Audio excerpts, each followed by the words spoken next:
Ayun. So, good evening guys. Ngayon po ay Friday, August 22, 2025 at lumipad yung mga telco players natin. Ayan, di natin inaasahan to. Umaga pa lang kasi malalaki na eh. So, nasa 10% yata o 15% yung opening ng mga telco players natin. So, sila lang yung namayagpag for today's trading natin kasi yung mga blue chips natin, deads pa rin. Ayan, so marami penny stocks na malakas po talaga yung galawan as of this time. So, dito sa mga telco players, ang speculation, syempre, yung low, yung magiging low daw, yung konektadong konektadong Pinoy bill ba yun? So, parang ang pinaka-purpose ng bill na to is para maging wala ng mga franchise pa na kailangan mula sa government. And then, makapag-set up na sila ng mga ng maraming lugar para sa mga internet connectivity, telecoms. Kaya yung mga yung mga related sa telecom na stocks natin, ewan ko si dito but hindi siya umakyat. Sila po yung gumalaw for today's trading natin. Pero ang lakas naman ng speculation na to kasi nagsiling itong si TBGI and then yung iba, itong si Now at saka si ECP, halos ganun din yung kanilang galawan. So anyway, congrats na lang po kung meron ka, ingat na lang kasi 'di ba sabi natin wala namang punda masyado yung ibang stocks dito na pinag-uusapan natin pero malakas yung yung demand sa kanila ng ating mga traders. So yung iba syempre napunta lahat ng volume dito sa mga players natin na to, telco players. Yung iba is wala, kulelats. Especially yung binabantayan natin na si Plus na wala yata yung volume nito. Medyo mahina siya and then maraming mga blue chips na nag-drop for today's trading po natin. Okay, so yan yung ating mga pag-uusapan. Konting silip sa global markets muna. So yung US stocks, alam ko nag-drop kagabi. 'Di ba holiday kasi sa Pilipinas eh. So nag-drop kagabi yung US market tapos yung cryptos natin mahina din. Ayan. So anyway, halos lahat mahina naman as of this time. Pati crypto, 'di ba, medyo mahina din siya. Okay, so yun yung pinaka-overall na picture ng ating market. Meron ka bang alaga dito? So ang maganda pa pala dito, long weekends pala sa Philippine market natin. Monday wala pong trading ulit. Nakalimutan ko kung anong pinaka-holiday natin sa kanya. Okay, so nanguna nga sa listahan natin itong si TBGI natin, nag-up po siya ng 50%. So ceiling na to, no?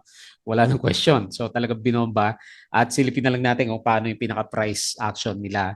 Kanina, as a learning na lang para kung next na meron ulit trending, pwede pa rin palang sumakay kahit ganun kalalaki yung ginalaw na nila. Kasi nung umaga pa nga lang, gaya ng sabi ko kanina, medyo malakas talaga yung yung galawan dito sa mga telco players po natin. So negative 131.81k net foreign sell. And then si Now, ito si Now pinaka-paborito pero nakalusot si TBGI. So meron siyang 48.84% na gain. Ceiling na rin siguro to, no? Negative 498.7k net foreign sell. ECP 40 40.42% at meron siyang 12.58k.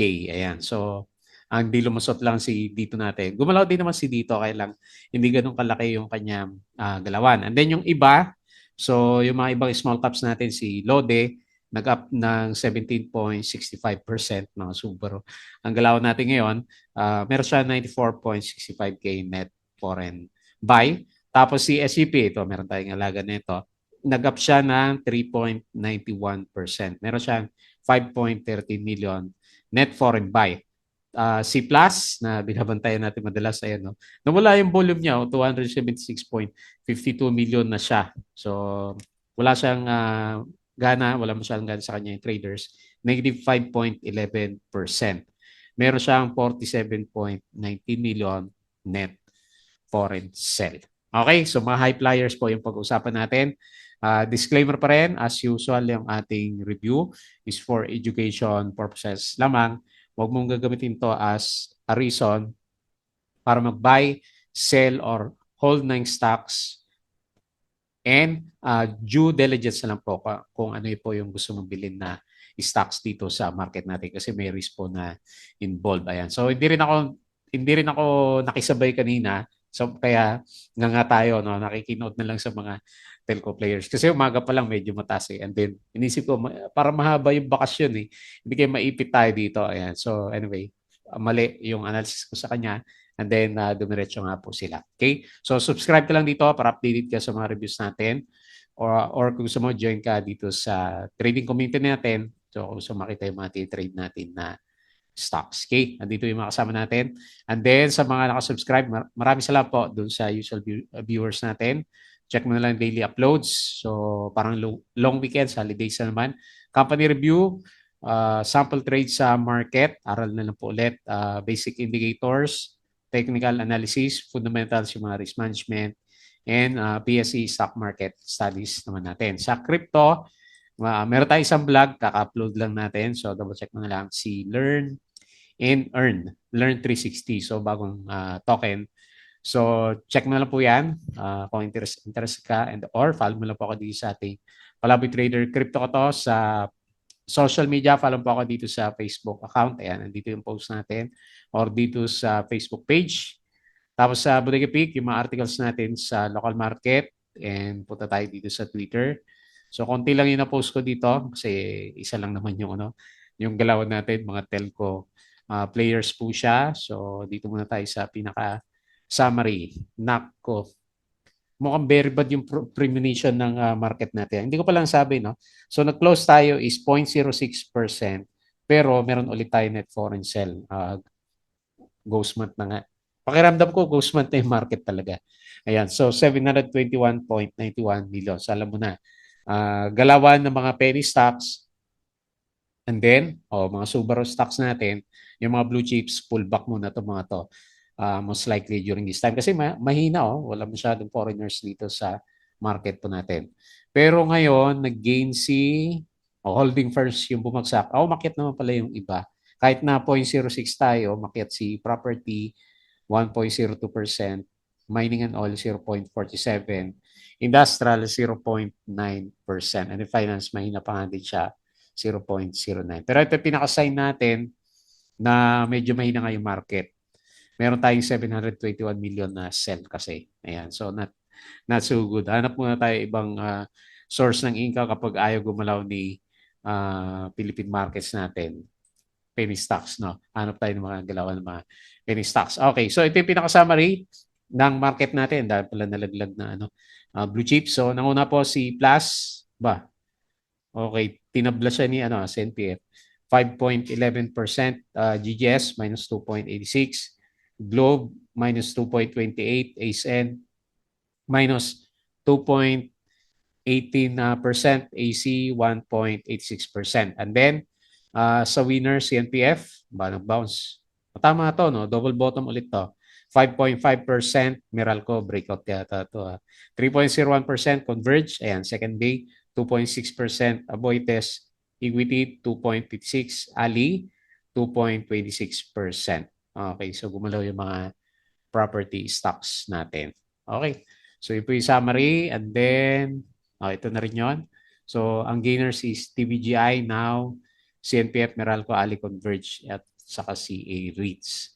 Okay, so dito sa foreign funds bought, AUB, East West, PSE, ACNAP, Meralco, SCP, CNPF, GSMI, ABA, San Miguel, Ali, REITs dito, ATI, ICT, MAC, STI, Bloom, PHR, Pure Gold 7, APX, AP, Nickel, at saka CPX. Sa mga binenta naman, BDO, BPI, Metrobank, PNB, Manila Water, SCC, SPNEC, FB, RFM, ACAJ, DMC, JT Cap, CPG, MEG, Globetel, Converge, Cebu, Plus Web, Robinsons, SSI, at saka si Wilcon natin. Okay? So, very bad yung mga blue chips natin ngayon. So, ibang news, the Lopez and Sobel families have signed the deeds of absolute sale, transferring large part of ABS-CBN property in Quezon City to Ayala Land Incorporated. Ayan, kawawa naman si ABS-CBN natin. So, wala tayong trading by Monday po So, ano ba yung in observance of National Heroes Day? Ayan. So, yan po. Mga heroes po natin yan. Ba't ko nakalimutan? So, the PSE closed 6,281, up by 3.71 points, pero pangit yung overall picture. So, now, meron siyang catalyst Tata Consultancy Services has partnered with Now Corporation's Telecom arm, Now Telecom, to strengthen digital sovereignty, promote financial inclusion, and develop clean network. Ayan. So, tuwang-tuwa na naman si Sir Mel Bilarde, di ba? Yung may-ari nito. Si Now Corporation natin. Around 2 p.m., mahina na talaga siya. So, plus yung pinakamahina. And nag-close pa siya ng mas mababa pala. So, 4% o alas 2. ABS-CBN, ano ba? Pangit pa rin, no? Nag-improve yung income niya. Pero ano pa rin to, loss pa rin to, no? Kasi nakita ko naka-enclose eh. Pag naka-enclose, red yun. So, share buyback transaction, OPM, SM, at saka si Fruit. Australian mining giant BHP on Tuesday reported a bump in, bakit nga ba? Australian to, ba't ko siya na-post? Tanggalin natin. Ewan ko, nakita ko, akala ko BHP sa stocks natin. RCB, Sumitomo Mitsui through Sumitomo Finance is acquiring 30% stake in RCB Leasing and Finance Corporation. Parang last year pa to namimili ng RCB. Alter has received regulatory approval to connect its 128 megawatt Tanay Wind Project in Rizal. Tapos si Robinson Land, makit to kanina, close 50,000 square meters in Q2 office deal. So nag-appear revenue ng 5%. So GGS, Sell on News, reported a 43% year-on-year rise in core income driven by stronger contributions across its portfolio. Ayan. So nag-okay na yung fundamentals ni GGS natin. DLL, ayan, meron siyang negative news. Na-fine siya ng 12 million peso. Laki niya na. Retirement na yan eh. For failing to submit their 2024 annual and Q1 2025 reports. Ali, have sold 30,000 square meters of ABS-CBN Quezon City property. And okay, so DNL will push through plans for second biodiesel plant. So mukhang nag-bottom na yata si DNL, gumaganda yung price action. Tapos si Haven was hit by 12 million SEC fine. Okay. And then si Han Casino pala yung kalaban ni nitong si natin Bloomberry is di-delay na lang daw po niya yung kanyang pinaka-IPO. Ayan. So weak daw kasi yung market. East West Bank is optimistic it will surpass 2024 net income of 7.6 billion. Okay, share buyback pa rin si OPM, SM at saka si Fruit. EI to launch an initial pipeline of real estate projects. Kailangan hindi masyado pansin to. SMPH postponing its planned REIT IPO to beyond 2026. So alas 12, maganda pa ng 12 oh. CNPF oh. Kahit si Plus medyo malaki na yung drop niya, pero mas marami yung verde. Ayan, so sa long holidays kasi expected naman. So US equity futures slip as traders stayed cautious ahead of the Fed's whole meeting. SEC has imposed administrative fines so Bilyar, and then ABS-CBN at saka si Ali, and then post natin kahapon. Okay? So yun lang po yung mga nakuha ko na news. Medyo busy kanina. And then dito naman ulit, patalasas po ulit. So yung mga bago sa channel po or yung mga gusto ng guide, sali lang po kayo dito sa Patreon channel po natin. Okay? So ngayon, tingin tayo dito sa galawan ng index. So very bad So hindi pa rin maganda. Okay, hopefully hindi na siya mabutas dito sa 6,200 level kasi parang itsura ng index. Magta-touch pa tayo dito. So, galawan pa ni stocks pa rin tayo habang bumabagsak yung markets po natin. Ayan, downtrend na ngayon. Obvious. Marami na rin ako nakikita na kung sisilipin mo yung buong market natin, may makikita na kayo ng mga papunta na o napunta na siguro sa oversold condition. So, very bad. Meron tayo retest most likely 6,200 kasi meron tayong 721.91 million net foreign sell. Binuhusan tayo ng closing. Pero close tayo is 0.06% lang. Hinila tayo ni CNPF 6,281.58. Okay? So, tingin tayo ng mga winners. TBJ nga po, yun ang una. Ceiling. Ang lalaki ng galawan, no? So, ayun, 2 years. Tapos biglang ceiling siya, no? TBJ natin. Tapos si Now, halos ceiling din. Ceiling na rin, 48.84%. ECP, 40.86%. 42%. Nakakatakot naman yung mga galawang ganito. Okay, so anyway, congrats syempre doon sa malalakas yung love. Si Lode, ayan, nag-breakout siya, natuloy. Mga magre-retest na tayo sa taas ulit. PHR nabuhay 9%. Babuhay pa pala to, no? Si PHR natin, no?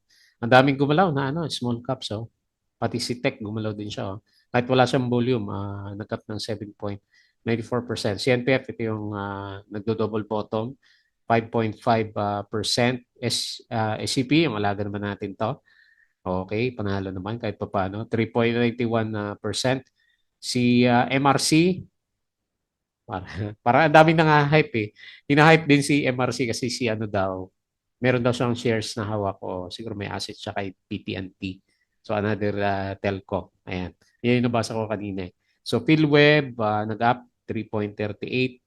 Si EI, 3.21. Nauntog pala kanina. And then lastly, si Dito. Ayan mga kadito natics. Next week pa siguro to. Bobombahin, 2.97%. So yung sa losers natin, si Plus yata, no? Si Plus, negative 5.11%. Parang hindi pa rin blue chip eh. Parang penny stocks pa rin si DG Plus. Okay, ayaw nila. Tapos, PHA, minus 4.47. Profit taking. Baita, minus 3.64. Magre-retest na tayo dito sa ano, 0.5. CFNI, minus 3.45. Ang daming laglag. Si GGS, minus 2.86. Shell, minus 2.46. Sino pa?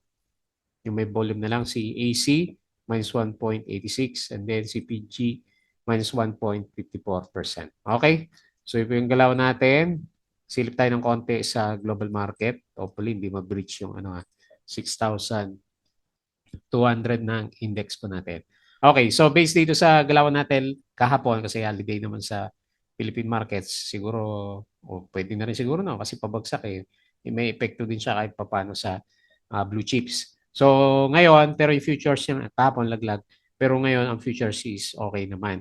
So S&P 0.21, Dow Futures 0.31, Nasdaq 0.11%. Okay? So sa Europe, may konting mix pero karamihan is berde. And then Asian markets, marami yung nakita tayo na balance lang, no? Yung green at saka red dito sa Asian markets natin. Okay, balance lang siya. So dito sa bandang crypto, medyo mahina siya, no? Mahina kasi bumabalik ulit 112, di ba? From 110, 120. So Bitcoin 112K, ayan malaglagan sila. XRP 2.8, Ethereum 4,200, BNB 845, Sol 181. Sino pa? Si Dodge, konti lang naman yung drop pero 0.21 ulit. 0.23 to nung kalakasan ni ni Bitcoin. Ayan. So mix pa rin yung galawan na bumibelo lang siguro yung crypto ulit natin. Okay? And then balik tayo dito. Pag-usapan natin ng mabilisan yung ating mga trending stocks. Unahin natin si TBGI. Tingnan, i-analyze na lang natin yung galaw niya. Kasi grabe naman yung galaw niya. Oh. So, diniretso niya. Malaki din yung volume niya kahit pa paano. No? Nasa 6.61 million. Ayan, obvious na. Locals lang kasi wala tayong net foreign buy. So, meron tayong net foreign sell na 131.81K. So, gaya ng explanation ko po sa inyo kanina kung hindi nyo masyadong ganun din yung pagkakaintindi ko sa kanya.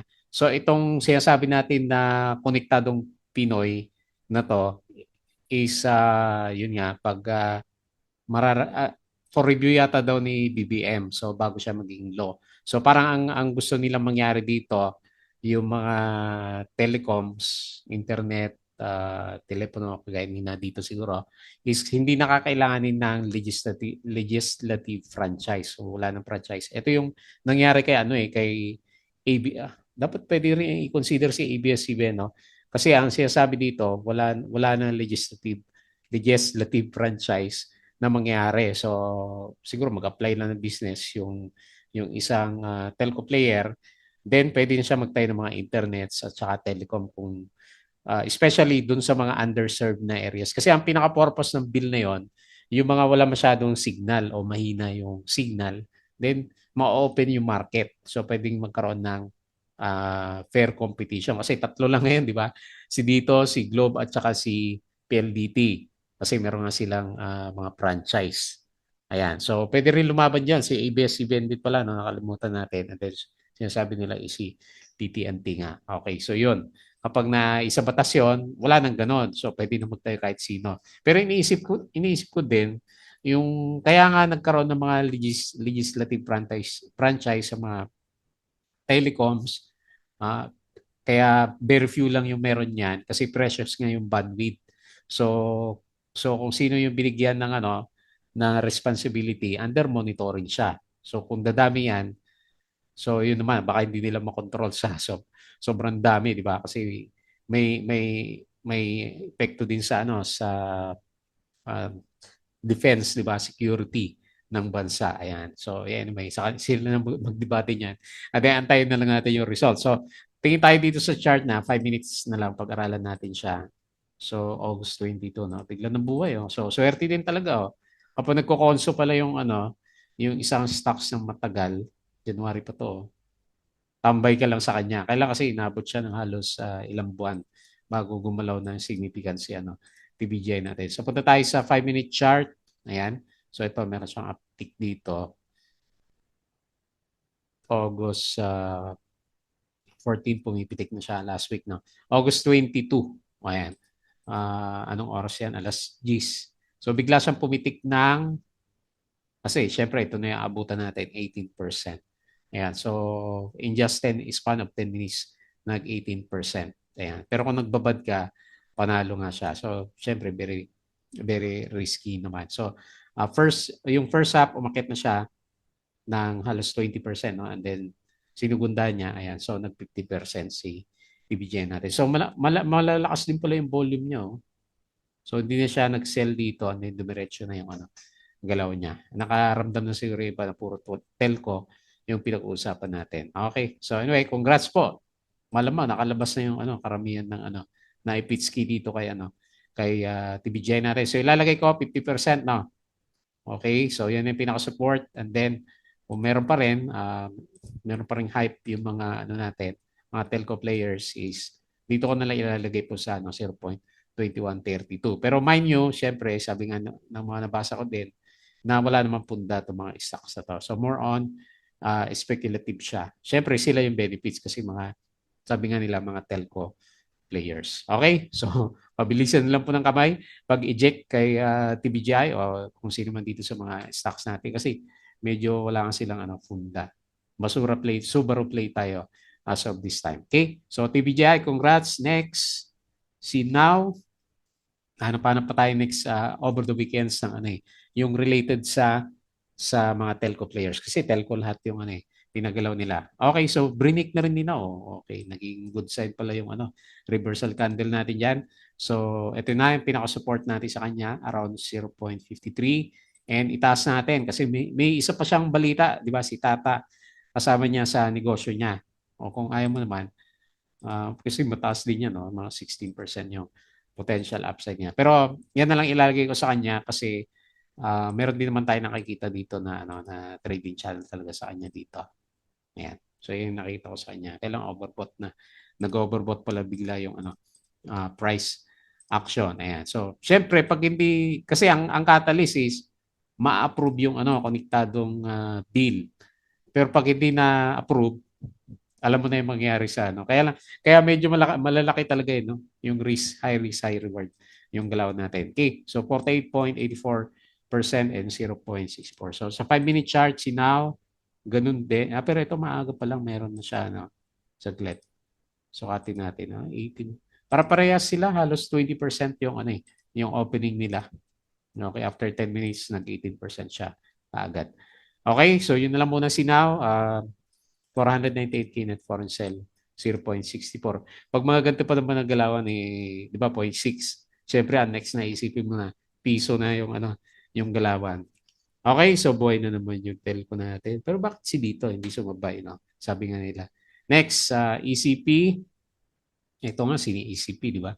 Sumabay din. Nako, kaya lang, basag-basag. Ingat na lang po, So, yun lang masasabi ko. Kasi kapag nag-all-in ka, tapos ipitski, cut loss ang katapat niya, di ba? So, meron siya resistance dito. Tingnan natin kung abot siya by next week, 40.42%. Kailangan ito, walang volume pala. 312K lang. Si Now, ang volume natin is 29.79 million. Kasi nandito yung hype kay, ano, kay Now. Samantalang si TBGI is 6 million lang, di ba? 6.6 million. Okay, so balik tayo kay ECP. So ganyan lang tingin ko sa kanya, malaki yung ano, yung trading range niya. Kasi nasa ano range trade si ECP as of this time. Okay, so wala tayong pag-uusapan sa RSI at saka MACD ng mga yan kasi more on hype nga po yung ano. Kasi ayan titingnan mo yung earnings niya. Buti pa to pala no, kumita pa siya ng ano ng 84.47%. Samantalang si Now may nagbubukas kanina sa Investa nakita ko negative 192.6. So lugi pa siya, negative 5 million net income. Okay, next. Lode. So maraming mga stocks na lumipad. So on the way na siya ulit. Mukhang babalikan niya. Malaki yung chance na babalikan natin yung 0.6290. Ayan. So pinaka-support, currently resistance naman siya. Pero parang ito yung, tama ba? Ito yung trading. Pwede natin i-adjust yung trading range natin sa kanya. Dito na lang kasi ito yung pinaka-latest niya na pinaka-support area. Okay? So, meron pa kayong galaw to? Parang meron pa si Lodi natin. Nagka-volume siya kahit pa paano. So, 0.5 yung closing. Malaki ba upside na ito? Laki din, no? Mga 20%. So, 17.65% and 194K net per sell. Pero ang tansya ko lang, syempre, itong mga sabay-sabay na nag-spike na mga winners natin, pag nagtakbuhan na, sabay-sabay din yan. Kaya i-balance mo na lang yung pasok mo dito sa mga stocks natin na to. Okay? So, okay yung RSI niya pero more on price action yung yung galaw natin as of this time. And then next, yung alaga natin, si SCP. So, papunta na rin siya doon sa pinag-uusapan natin. So, tingnan natin maganda to pag nag-breakout to. Meron tayong pondo kay SCP. So, tingnan natin. Ako din naman, ang pinasok ko dito, price action din lang tinignan ko sa kanya. Ano ba earnings niya? Eto may earnings. Tingnan natin kung magtuloy-tuloy to. 16 billion pala yung earnings ni SCP natin. Okay, so anyway, dito muna tayo, syempre. Pag nauntog tayo, retest tayo sa mga support. Pero dito muna ako titingin sa kanya, 14.04%. Overbought na rin pala. Ayan. So, tingnan mo na lang kung wala ka pa. Tapos, yung MACD, okay din yung MACD formation niya at saka yung direction ng RSI natin. Okay? So 3.91% nag-close 13.3 and meron siyang 5.13 million net foreign buy. And then lastly, kulelat yung blue chip natin. Si Plus, ayan. So pabalik ulit siya sa support So hindi masyadong pinansin si Plus, puro profit taking.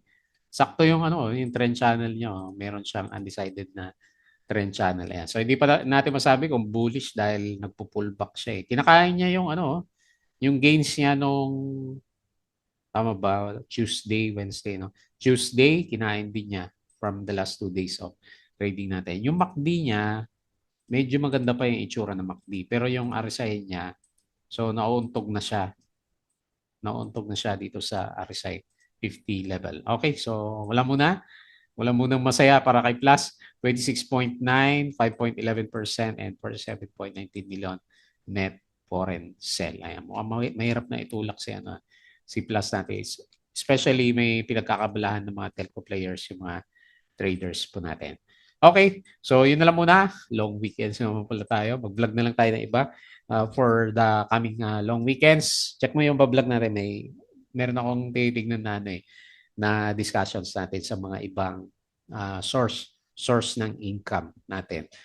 Okay, so sa ngayon kasi medyo dead si blue chips and nandito lang tayo sa mga penny stocks na galawan. Okay po, so yun lang. Bago tayo close, please don't forget to subscribe dito sa ating Plavo Trader na YouTube channel. Join ka lang sa group guys kung gusto mo ng guide. Crypto ko to. Facebook account. Ayun, wala siya. Facebook page. Check na lang po. Bodega Pic, Twitter, and Patreon. Sa mga gusto ng guide, check mo lang po yung ating Patreon channel. Okay? So yun lang. Maraming salamat. Happy long weekends po.